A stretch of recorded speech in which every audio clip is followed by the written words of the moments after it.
Hello, I'm Hugh Hunt. I'm a professor in engineering from the University of Cambridge, and I'm Deputy Director of the Centre for Climate Repair. And with me, Yonatan. I'm Rabbi Yonatan Neril. I founded and direct the Interfaith Centre for Sustainable Development based in Jerusalem. Now we're here at COP29 in Baku, which is an interesting place to be. The very fact that we're up to number 29 and we're still arguing the toss about whether fossil fuels cause climate change. Well, there we go. I'm based at Trinity College in Cambridge, which is an Anglican faith academic institution with about 1,000 students and 200 faculty. And we kind of represent many more faiths than just the Anglican faith. I found myself giving an address, a sermon, if you like, at an evensong on the subject of the good citizen and the environment. And I found that, how do I make this not a depressing topic? How do you go about making climate change something that isn't just depressing when you're talking to people of faith or even not of faith? Do you have any tips for how to do that? Well, we actually talk about the climate crisis as a spiritual crisis and how this is about love of God, love of God's creation. Here we have a beautiful creation that God created, and it says in the book of Genesis that God placed the human being in the Garden of Eden to serve it and conserve it, as Rabbi Jonathan Sacks translated it. And God has made this beautiful world with millions of species, incredible diversity, and we are here to protect the creation and to be stewards of it. Unfortunately, the current mindset is one that involves a lot of extraction and a lot of consumption, which is degrading God's creation. But since we love God's creation and we love God and want to protect what the Creator has made, so we therefore have an obligation to protect this. And there's a second aspect of this is about justice. As Pope Francis said, we need to hear the cry of the poor and the cry of the earth. So this is about justice for the poor people, and religious people tend to resonate with this value of justice, of living in a way that is in resonance with the will of the Creator. And part of that involves living a just life. And so to curb climate change means to prevent injustice. And so that therefore it's a religious obligation that hopefully will resonate with many religious adherents in the world. I like this Garden of Eden reference. I talk quite a lot about climate change and aviation and flying. Mm-hmm. And I like to suggest that people should always get a window seat so they can look out over the Garden of Eden that we occupy and think about how we go about taking good care of it. And because quite often you look out of the window and you're far enough away that things do look really rather beautiful, but actually you know that close up there are a lot of places that have been ravaged and damaged. I am involved in climate repair, climate engineering. I find it's quite a positive message to be able to say that, yeah, we've messed things up, burning fossil fuels and other things, but over the next few decades, we'll find a way to put things right, to protect our Garden of Eden. But we might need to buy ourselves some time, and that's where this climate engineering comes in. Can we find a way to slow down the melting of the Arctic, or to reduce the worst effects of global heating? I don't know whether you've ever kind of brought climate engineering or geoengineering into your messaging, or is that something which is a bit out of left field for your messaging? Yeah, so I don't focus on climate engineering or geoengineering. I know that a lot of people think that technology is going to solve the climate crisis, uh, and that would be nice. Although, as you said, with are now having the 29th iteration of COP, with emissions going up every year that the world leaders meet, that has yet to be the case. That we found some miracle technology, even with the growth of renewable energy and the growth of electric vehicles. Nevertheless, emissions are growing up. Also, the human population is growing up, and consumption is growing up, is increasing. I like to talk about spiritual technologies, age-old spiritual technologies, because to my mind, there are certain spiritual roots of the climate crisis, which includes greed, short-term thinking, apathy, and arrogance. And the climate crisis also has spiritual solutions, like humility, long-term thinking, finding spiritual satisfaction, and caring for other people and other creatures. This is age-old wisdom that is spread across religious traditions. It doesn't matter whether you're Muslim or Buddhist or Hindu or Christian or Jewish or Sikh or indigenous. Within each of these traditions exists profound wisdom on how to live a simple life, to live a humble life, and to direct our source of pleasure seeking in the spiritual and in family and community. The current operating system within humanity is one that focuses on consumerism and profit maximization and greed.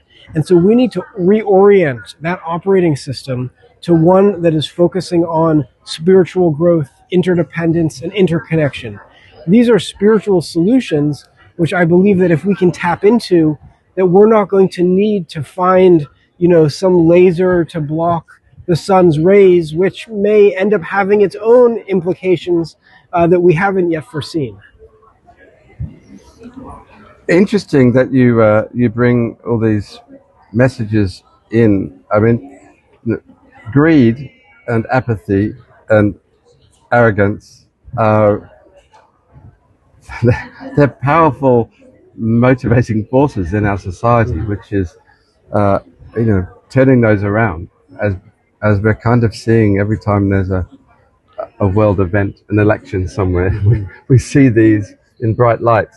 But I want to bring in a figure that has impacted both of our lives, and that's Rowan Williams, who was the Archbishop of Canterbury and who lives in Cambridge in the UK. I invited him for a meeting. There were three of us, Peter Wadhams, Rowan Williams, and myself, talking about geoengineering. And I wanted to hear what he had to say. And he said, well, on the face of it, I am against the idea of geoengineering. But first, I'd like to find out what it is that I'm being asked to be against. So he was wanting to find out more before deciding to be against geoengineering. I find a lot of people gut instinct is to be against geoengineering without perhaps finding out what it is. I don't know what your perspective might be on that. Well, part of my perspective is informed by a belief that the climate crisis arises from a desire to live a certain lifestyle, which is, people having large homes, personal automobiles, eating a lot of meat and dairy and eggs and fish, flying on airplanes, having a lot of personal goods, ordering products online and getting them delivered the same day or the next day, ordering food on these food delivery apps in disposable packaging, and that lifestyle is the problem. The climate crisis is not really about carbon, and it's really not just about decarbonization. It's about a lifestyle which is now being spread to billions of people around the world, no longer just in the Western countries, but now also people in, middle class in China and India and other countries living a certain lifestyle. And so part of the issue that I have with geoengineering is this idea that we can solve the climate crisis by somehow, seeding the oceans with iron, and that will then bring these phytoplankton blooms, et cetera, or other geoengineering solutions, but that will then leave the lifestyle unchanged, because the lifestyle itself is not just causing climate change, it's also causing plastic pollution and acidification of the oceans and biodiversity loss and nuclear pollution, etc. And Jared Diamond in his book Collapse talked about 10 different ecological problems that could potentially and hopefully not lead to collapse of human society, with climate change just being one of them. And so therefore, I do think that we need to address some of these deeper issues, which is sort of this dream that everyone will be able to live an affluent lifestyle, whereas religious communities and religious teachings can help us to reorient the dream. That, well, what if we have a dream of living a spiritually developed life and of reaching a state of higher spiritual awareness and interconnection and interdependence? If we change what our dream is, then we can actually help to solve the climate crisis. Well, you're absolutely right. I'm not an advocate of geoengineering without addressing the fundamental underlying causes. Mm-hmm. It might take us a while to get those underlying causes straightened up, and I guess that's where I think we need to buy some time to do that. But it is rather like saying someone who's a heavy smoker and who wants a lung transplant, well, hey, you got to stop smoking. We're not going to give you a lung transplant and then you carry on smoking. It makes perfect sense what you're saying, but boy, we've got a big ship to turn around. I think you'll agree. Yeah, and with the analogy of smoking, I mean, our current predicament is about an addiction. It is. We have an addiction to fossil fuels, but we also have an addiction to consumerism. And that addiction has actually only intensified in recent decades. I mean, it didn't used to be that someone could just, click on their phone and then have someone across the city deliver hamburgers in disposable packaging on a motorcycle to their doorstep in 30 minutes. And that has become a standard way of consuming. That didn't exist 5 years ago, No. And so therefore the question is, how do we stop the addiction? And there are actually, there's the 12-step process to ending addiction, which is actually based on a spiritual process.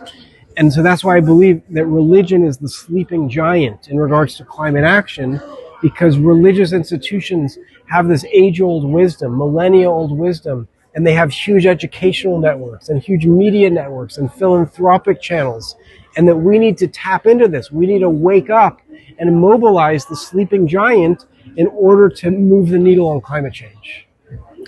We need to move the needle, and there's a lovely coffee shop not far from where I live that my guess is that they're going to close soon to live customers sitting outside because they can't keep up with the business from all the motorbike deliveries. That's a sad way for a coffee shop to end up. Coffee shops are meant to be communities where people can sit around engaging with each other as human beings. Well, look, thank you very much, Yonatan. That's an extremely useful conversation, certainly for me. Thank you. You're welcome. And can I just end with a quick story? Yeah. Which is that the Nobel laureate Toni Morrison told a story of a young boy who comes to an elder woman with a bird in his hands. And he says to the woman, "Can you tell me whether the bird in your hands is alive or dead?" And if she says that the bird is dead, then he will open his hands and the bird will fly away and she'll be wrong. And if she says that the bird is alive, then he'll close his hands and crush the bird and she'll be wrong. He's got her coming and going. And so she thinks to herself for a moment and she says to the young boy, "I don't know whether the bird in your hands is alive or dead. All I know is that the life of the bird is in your hands." And that's our situation today. Each of us has power. Each of us has agency.